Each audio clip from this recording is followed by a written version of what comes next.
होण्यासाठी निमित्त ठरून आणि माझ्या व्यथेची मौज बघायला येण्यावरून तू शापाला पात्र ठरलायस.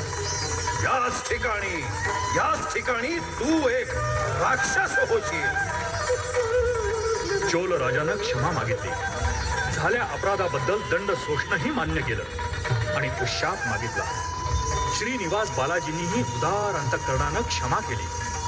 कल्याणास्तव मंगल आशीर्वाद दिला आणि नतमस्तक झालेल्या चोल राजाच्या कंठातून श्रीनिवासांचा विजय घोष दुमदुमला.